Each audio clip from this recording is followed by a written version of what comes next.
रहीम अस्सलाम वालेकुम। आज 6 फरवरी बरोज हफ्ता हम बात करेंगे कप्तान का बड़ा खड़ाक मरियम फजलुर रहमान के परखचे उड़ गए, इसकी तफसील क्या है उसको भी शेयर करेंगे। इसके अलावा हम बात करेंगे नवाज शरीफ को हुआ हार्ट अटैक और मैं आपको बताऊंगा कैसे नैब के आज पूरी दुनिया में जो है वो डंके बज गए हैं, इसकी तफसील क्या है उसको भी शेयर करेंगे। अगर आपने हमारे चैनल को सब्सक्राइब नहीं किया, चैनल को सब्सक्राइब कर लें और आपके कोई सवालात होते हैं तो कमेंट सेक्शन में आप अपने सवालात भी पूछ सकते हैं। सबसे पहले हम बात कर लेते हैं नैब की कारकर्दगी के हवाले से। मैं आपको बता दूं, जब से chairmanship justice retired Javed Iqbal ने नैब की संभाली है, ये नेशनल अकाउंटेबिलिटी ब्यूरो ऐसे काम कर रहा है कि जैसे इसको जो है वो करना चाहिए। जब इसको लगाया गया था सारी पार्टियों के मुत्तफिका राय से, उसमें पीपल्स पार्टी, नून लीग, पीटीआई सारे लोग शामिल थे, तब ये तवक्को शायद नहीं की जा रही थी कि इस लेवल पर जाकर इनकी कारकर्दगी होगी, इनकी परफॉर्मेंस होगी। और यकीनन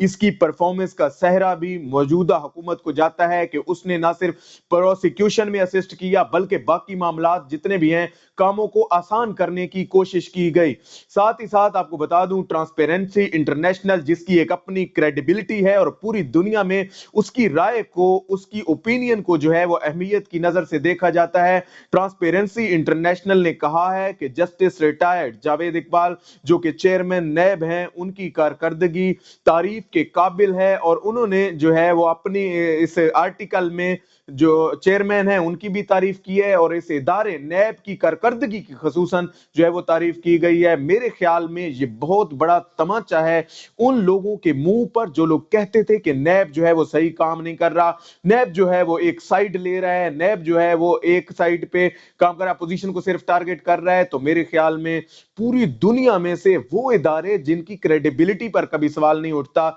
जिनकी ट्रांसपेरेंसी पर सवाल नहीं उठता, वो लोग भी अब कहना शुरू हो गए हैं कि नैब जो है वो इंडिपेंडेंट ऑटोनमस काम कर रहा है। अब हम आ जाते हैं आज की मेन न्यूज पर और मैं आपको बता दूं कप्तान का कैसे जो है वो बड़ा खड़ाक हुआ और मरियम फजलुर रहमान के परखचे उड़े हैं। और मरियम फजलुर रहमान भागे भागे उन्होंने जो है वो मुलाकात करना चाहिए। इमरान खान ने आज कहा कि मैं बाहर बैठे लोगों को किसी सूरत भी नहीं छोड़ूंगा। वो एक तकरीब में जो है वो खताब कर रहे थे, कश्मीर से रिलेटेड उन्होंने एक तकरीब में जो है वो खताब किया और उसमें उन्होंने कहा कि जितने भी लोग फौरन जिन्होंने यहां से खसूसन जो है वो नवाज शरीफ ने जैसे यहां पे अपनी एम्पायर जो पैसे लूटे और वहां बाहर के ममालिक में अपनी एम्पायर्स खड़ी की, अपनी प्रॉपर्टीज बनाई, अपनी जायदादें बनाई और जो एक महल और कारोबार बिजनेस अपने बच्चों को जो है वो सेटअप करके दिया। अगरचे वो लीगल होता तो हम कुछ भी ना कहते, लेकिन वो इलीगल है मनी लॉन्ड्रिंग के जरिए और इस कौम का पैसा लूटा गया था। अब उसको जो है वो मैं आखिरी हद तक जाऊंगा और उसे वापस लेके आऊंगा। और नवाज शरीफ पर ये कयामत टूट पड़ी और ये किसी हार्ट अटैक से कम नहीं है कि अब इमरान खान ने जाती तौर पर भी इसके पीछे पड़ चुके हैं। शहजाद अकबर, आज आपने मरियम औरंगजेब की प्रेस कॉन्फ्रेंस सुनी होगी, उसमें उन्होंने शहजाद अकबर को जो है वो इल्जामात की बारिश की और उनको कहा कि वो फलां के शख्स के साथ बरतानिया में मीटिंग कर रहे हैं। भाई वो मीटिंग क्यों ना करें, वो एहतसाब के ब्यूरो के वो हैं, क्या एहतसाब के रिलेटेड जो मुशीर हैं इमरान खान के, उनकी जिम्मेदारी है शहजाद अकबर की कि वो इस मामलात को देखें। और इससे रिलेटेड मेरे ख्याल में मरियम औरंगजेब को ये पता चल चुका है कि कप्तान अब इस हवाले से किसी किस्म की रायत नहीं देना चाहते और उन्होंने शहजाद अकबर की ये ड्यूटी लगाई है कि वो बरतानिया के साथ, लंदन के साथ, यूके के साथ मुकम्मल राब्ते में रहें और नवाज शरीफ को वापस लाने के हवाले से किसी भी हद तक इस कौम को जाना पड़े, इस हुकूमत को जाना पड़े, वो जाने को तैयार है ताकि ये वापस आके यहाँ पे केसेस को फेस करे, ना कि वहां बैठकर जो है वो यहाँ के इदारों को टारगेट करता फिरे। दूसरी जानिब आपको बता दूं, आज मरियम और फजलुर रहमान भागे भागे उन्होंने जो मुलाकात की है उसमें जो मेन पॉइंट है वो यही है कि उन्होंने लॉन्ग मार्च से रिलेटेड मामलात को डिस्कस किया है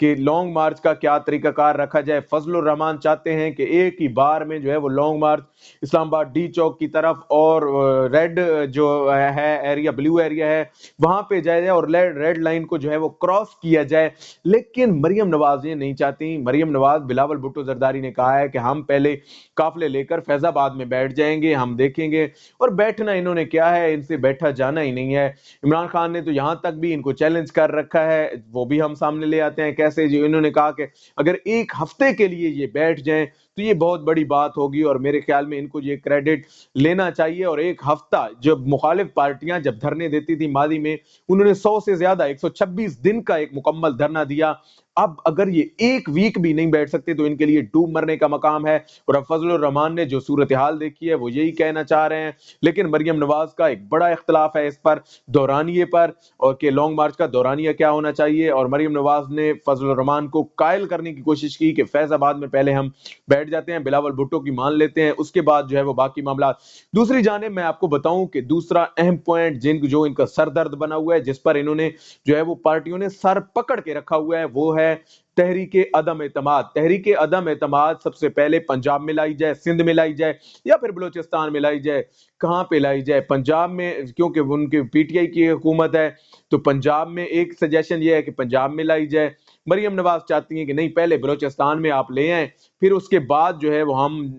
پنجاب میں جو ہے وہ اس کو لے کے آئیں گے۔ اور تحریک عدم اعتماد نے بلاول بھٹو زرداری، آصف علی زرداری نے انتہائی سیف ہینڈز کے ساتھ کھیلا ہے، اور انہوں نے اس بات کو باور کرایا ہے کہ وہ ایک اچھے اور زیرک سیاستدان ہونے کے ناطے اور ماضی کے جو ان کے تجربات ہیں ان سے سیکھتے ہوئے انہوں نے ان کو، فضل الرحمان کو، مریم نواز کو، نواز شریف کو ایک ایسے اندھے کنویں میں دھکیل دیا ہے جس سے نکلنا ان کے لیے انتہائی مشکل نظر آتا ہے کہ وہ اس سے کیسے نکلیں گے، کیونکہ تحریک عدم اعتماد اب سندھ میں تو ہو نہیں سکتی۔ سندھ میں تو ان کی حکومت پکی ہے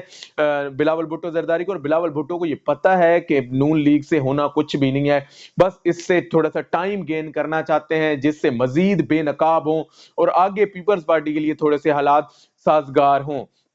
سینٹ میں اتحاد کی بات کر لیں، سینٹ میں انہوں نے اتحاد کی بات کی ہے۔ آج کی ملاقات میں بھی یہ ایشو ڈسکس رہا کہ کیسے مریم اور فضل الرحمان جو ہے وہ سینٹ میں